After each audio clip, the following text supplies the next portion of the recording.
I met Sabrina in the 5th grade in 1967. She was in the very back of the classroom, and every question that was asked, she would raise her hand. She was always answering all the questions. Sabrina's qualities were definitely the humbleness plus the kindness and thoughtfulness she had for people. She would help anyone who asked for her help. She was always willing to learn more. She was always thinking about fairness, which really created her character, I think. If you have an issue or you have a problem, unconditionally she will be there. She's obviously a trailblazer. She is a mentor to me. I respect her very much. I think of her as an epitome of a woman mentor extraordinaire. She has always helped so many of us, and not only in my generation, but also the next generation. It's amazing her reach and her openness to help.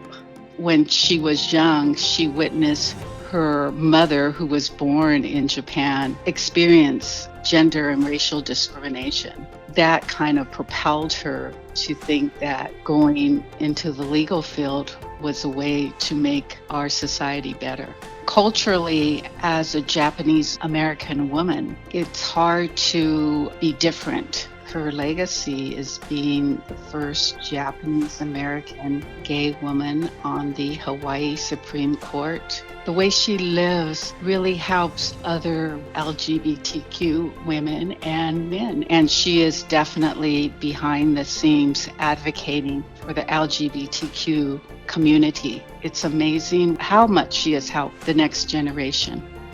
Justice Mckenna is one of the greatest mentors I've ever had. As I got to know Justice Mckenna, I realized that she was genuinely interested in who I was, what I was about. I've never considered being a judge. At the time, I still didn't have the confidence in myself to believe that that was attainable. She started to encourage me to change my mindset and make me realize that I am capable and anything's possible. I didn't get to see many women of color who are in leadership roles, and seeing her being so confident and a leader to all of the younger attorneys and encouraging us to do more and be more was very inspiring. It also opened the doors in our minds that we could potentially reach for something more because we saw Justice Mckenna in those roles. She embodies the qualities and characteristics of a trailblazer. I met Justice Mckenna when I was a 1L. I think there's a broader category of people that she goes to bat for, and that's underdogs. She has a way of seeing the big picture of cases, and she knows that she has the position to move the law forward in a more progressive way and to persuade others to come along with her. She is a champion for just causes, and she cares not only about the cases that come before her, but the people who are involved, the impact of those cases on our state, and the impact large and small on people whose voices are loud and clear and well represented in our state, and for others that aren't. And she cares very deeply about the rights of everyone. The sky's sort of the limit in terms of what we can do for Hawaii's people. And I think she's taken that mantle on and treated it very seriously. She's fearless.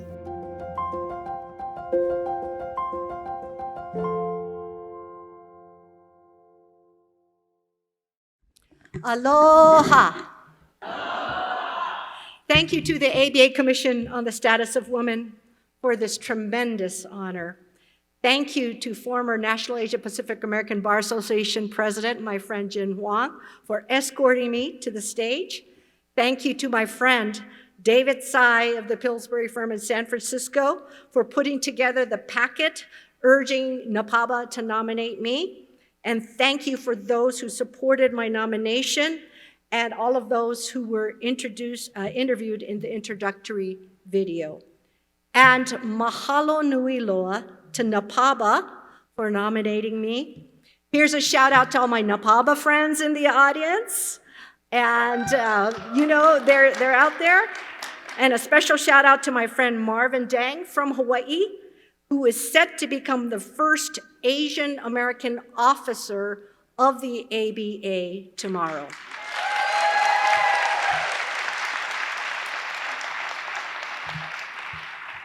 and to my fellow honorees and all of the past honorees, whether you are here or not.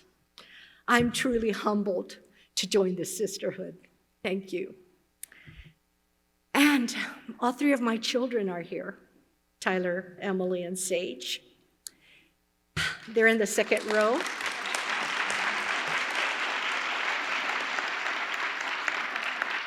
You see how happy and proud I am here today, but nothing compares to the pride and happiness that you bring me. Being your mother is the greatest blessing of my life. I am proud to be the fourth recipient of this award from Hawaii. The first three were Representative Patsy Takemoto Mink, the first woman of color in Congress, after whom Title IX is now named. Also, lawyer Ellen Godby Carson and Senator Mazie Hirono, the first Asian American woman to serve in the United States Senate. I am extremely humbled to join them in representing all of the outstanding women lawyers and judges from Hawaii, some of who are here today. Raise your hands. All right, thank you. Now, I believe I was selected for this award based on my service on a state court of last resort. The first woman to serve in such a role was Justice Florence Ellenwood Allen, who was elected to the Ohio Supreme Court in 1922. The second woman was not until 1959, when Justice Rhoda Lewis was appointed to the Hawaii Supreme Court. And after Justice Paula Nakayama's 1993 appointment, in 2011, I was privileged to become the third woman to serve on the Hawaii Supreme Court. And I am humbled to join the past state high court justices who have received this award, and I'd like to just recognize a few. The first Asian American woman to serve on a state court of last resort, Justice Joyce Kennard of California, who was appointed in 1989. Also, the past awardees include Chief Justice Tani Kantil Sakawe of California, Justice Lynn Nakamoto of Oregon, and Justice Nan Duffley of Massachusetts. And they're all friends of mine. Thank you. And I stand on the shoulders of all of these giants and so many other state court judges. This November will make 30 years since I started as a state court judge in the small claims division of Honolulu's limited jurisdiction trial court. I have been mentored by wonderful women judges in Hawaii, including Judge Bambi Hifo, Judge Leslie Hayashi, who is in the audience today. Leslie, raise your hand. I'll never forget how you took all the time to show me the calendars and teach me how to be a judge. Thank you. And also by Judge Marie Nakanishi Milks. State court judges have always been key to justice. Let's remember that judicial review started in state courts before Marbury versus Madison, and that before incorporation started in 1925. Only state constitutions protected against state and local action. Let's remember that the exclusionary rule did not start with Mapp versus Ohio. It started in state courts.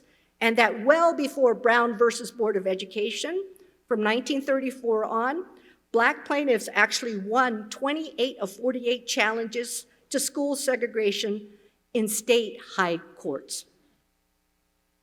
In Dobbs last year, the United States Supreme Court unfortunately chose to highlight the importance of state courts in the administration of justice. And these are critical times with the attacks on our democracy. Therefore, it is important that everyone pay attention to who is nominated or elected to serve on state courts. And right now, only 36% of state court judges are women. It is time for equal representation of women in all judgeships. So,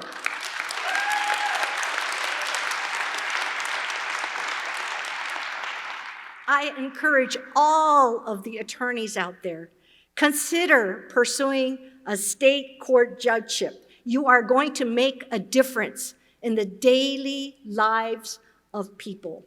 So today, I humbly accept this award on behalf of all of the women, lawyers, and judges from Hawaii, as well as the thousands of women that have and continue to serve as state court judges. Thank you so much. Mahalo nui loa and aloha.